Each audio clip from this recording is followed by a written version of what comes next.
আসসালামু আলাইকুম। Welcome back to my channel. সবাই কেমন আছেন? আশা করছি আমার সকল ভিউয়ার্স ভাইরা আপনারা যে যেখানে আছেন ভালো আছেন, সুস্থ আছেন। বরাবরের মতো নতুন একটা ভিডিও নিয়ে হাজির হয়ে গেলাম। আশা করছি ভালো লাগবে। অবশ্যই ভিডিওটা শেষ পর্যন্ত দেখবেন। তো একদম বিকেল দিকে গিয়েছিলাম মার্কেটের দিকে টুকিটাকি কেনাকাটা করার জন্য। ওভাবে ভিডিও করা হয়নি। আরো অনেক মেঘ হয়েছিল। ঝটপট করে কেনাকাটা শেষ করে তাড়াতাড়ি করে বাসায় চলে আসছি। না হলে বৃষ্টিতে একবার আটকা পড়লে আর কিন্তু ঘন্টায় ছাড়া কিন্তু বের হতে পারব না।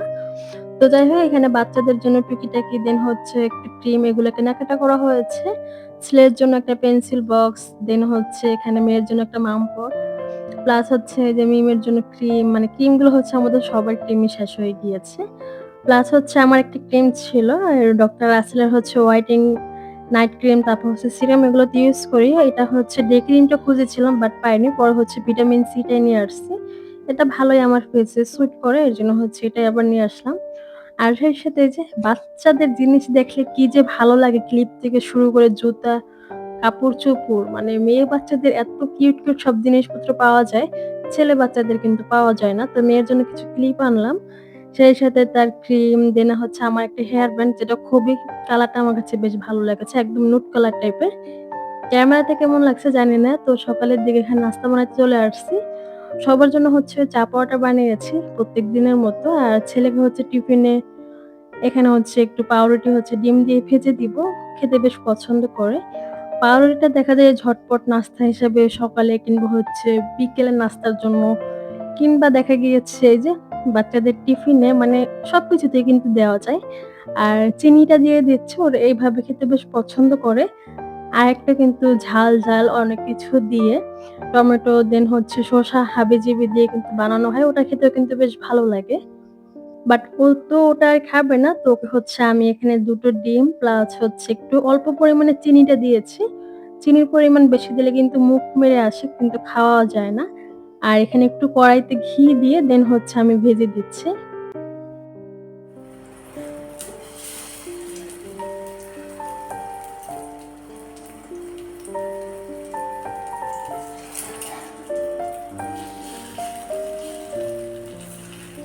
ওকে দেখা যায় বেশিরভাগ সময় কিন্তু বাহিরের নাস্তাগুলো, টিফিনগুলো খেয়ে থাকে। বাচ্চারা কিন্তু এগুলোই করে থাকে। বাসার টিফিনের থেকে কিন্তু ওরা বাহিরের হাবিজাবি খেতে বেশ পছন্দ করে। মাঝে হয়তো দেয়া হয় প্যানকেক কিংবা এভাবে পাউরুটি ভেজে। নুডলস দিব সেটাও কিন্তু সে খায় না, পছন্দ করে না। আর সেই সাথে এখানে আমার জন্য হচ্ছে একটু পাউরুটি নিয়ে নিয়েছিলাম, যেটা অবশ্য আমি একদম ডিম ছাড়া ভেজেছি। আর সাথে হচ্ছে একটা ডিম পোস্ট করে নিয়েছি।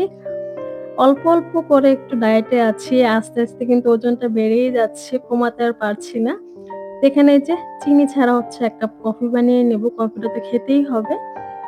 আর খাবারেও হচ্ছে একদম তেলের পরিমাণটা খুবই কম দিচ্ছি। কারণ তেলেতে কিন্তু প্রচুর ক্যালোরি থাকে। তো এখানে এই যে হালকা পাতলা করে আমার নাস্তাটা কমপ্লিট করে নিচ্ছি।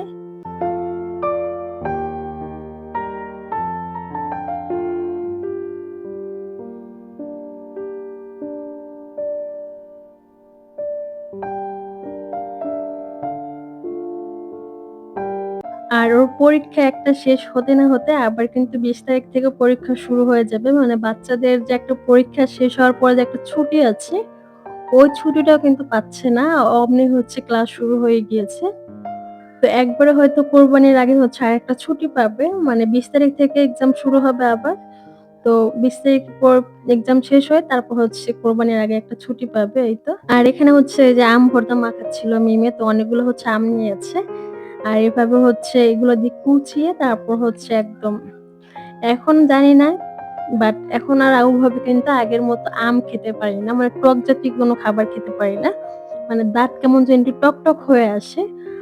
যখন আমের সিজন ছিল না তখন মনে হতো, ইস! যদি কাঁচা আম পেতাম কি পরিমাণে যে খেতাম। বাট এখন সবসময় যেহেতু এভেইলেবল, এখন কিন্তু ওরকম আর খেতে ইচ্ছা করে না। মানে মনে হয় দাঁত টক হয়ে যাবে।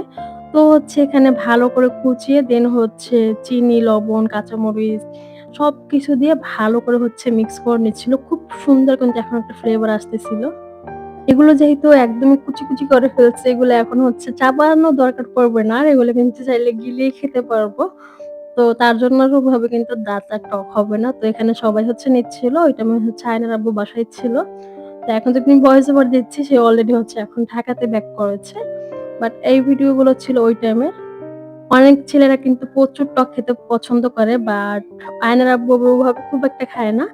সামনে দিলে ২-১ বার মুখে দিবে, না হলে নাই কিন্তু। তো যাই হোক, এরপর হচ্ছে এখানে যে দুপুরে রান্না করব, এখানে টাকি মাছ নিয়ে নিয়েছি, সেই সাথে হচ্ছে রুই মাছ। তো এগুলো হচ্ছে রান্না করব। আর অল্প পরিমাণ হচ্ছে সবজির পরিমাণটা অল্প নিয়েছি। কারণ সবজি দেখা যায় খেতে চায় না। আর মাছের ডিম ছিল, কার্পু মাছ এনেছিল, সেই মাছে প্রচুর ডিম হয়েছিল। তো ডিমগুলো হচ্ছে আমি একটু মরিচ পেঁয়াজ দিয়ে দেন হচ্ছে ভেজে নিব। মাছের ডিম খেতে কিন্তু বেশ ভালোই লাগে, কিংবা হচ্ছে কোনো সবজির ভিতর ভাজি করলে যদি মাছের ডিম দেওয়া হয়, কিংবা নরমালি হচ্ছে ভুনা করলে খেতেও কিন্তু বেশ ভালো লাগে।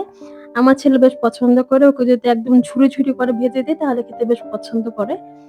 তো এখানে এই যে মসলা কষিয়ে এখন হচ্ছে টাকি মাছগুলো দিয়ে দিয়েছি। এগুলো হচ্ছে চিচিঙ্গা ছিল। চিচিঙ্গার আলু দিয়ে হচ্ছে একটু মানে ঝোল, ঝোল করে হচ্ছে রান্না করব এটা। আর রুই মাছটা দিয়ে হচ্ছে টমেটো দিয়ে হচ্ছে একটু ভুনা, ভুনা টাইপের করব।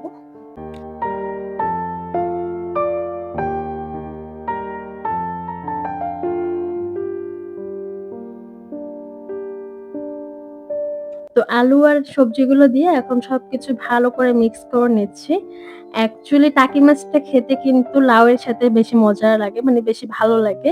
শীতের সময়ে যদি লাউটা টাকি মাছ দিয়ে রান্না করা হয়, উপর দিয়ে যদি বেশি করে ধনিয়া পাতা এড করা হয়, ওটা মনে হয় আমার কাছে খুবই, মানে ছোটবেলা থেকে আমার কাছে বেশ পছন্দের একটা খাবার।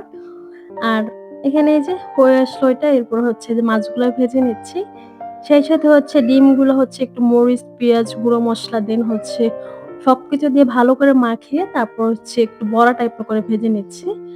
এগুলো কিন্তু আয়নার আব্বু খেতে বেশ পছন্দ করে। বড়ার মতো গরম ভাতের সাথে খেতে বেশ পছন্দ করে সেই। তো এগুলো হয়ে আসছে প্রায়, এগুলো এখন উঠিয়ে নিচ্ছি। আজকে অবশ্য ভাজি করব না, না ভাজি করলে কিন্তু এগুলো অনেকগুলো দিতাম। আর তার সাথে এখানে এই যে মসলাগুলো কষিয়ে টমেটো গুলো এড করে দিয়েছি। তো টমেটো দিয়ে এখন মাছগুলো হচ্ছে একটু ভুনা, ভুনা টাইপের করে নিব। আর সেই সাথে হচ্ছে রাইস কুকারে ভাত রান্না করেছি। আর সাথে হচ্ছে ডালটা দেখা যায় রাইস কুকারে রান্না করে থাকি। যেহেতু সিলিন্ডার গ্যাস, তো ডালটা যদি চুলাতে রান্না করতে যাই অনেকটা কিন্তু সময় লেগে যাবে। আর চুলার গ্যাসটা কিন্তু খুব তাড়াতাড়ি শেষ হয়ে যায়। তো সাশ্রয় করার জন্য ডালটা হচ্ছে রাইস কুকারে রান্না করে থাকি। তো এই তো বড়াগুলো কিন্তু ভাজা হয়ে গেছে। খুবই মজার হয়েছিল। একটু ঝাল, ঝাল করে ভেজেছি। তো আয়নার আব্বুকে দিলাম, সে বলল রেখে দাও, ভাত দিয়ে খাবে। তো এই তো রান্না-বান্না শেষ। আজকের মতো ভিডিওটা এখানে শেষ করে দিচ্ছি। সবাই ভালো থাকবেন, সুস্থ থাকবেন। আল্লাহ হাফেজ। আসসালামু আলাইকুম, and thanks for watching.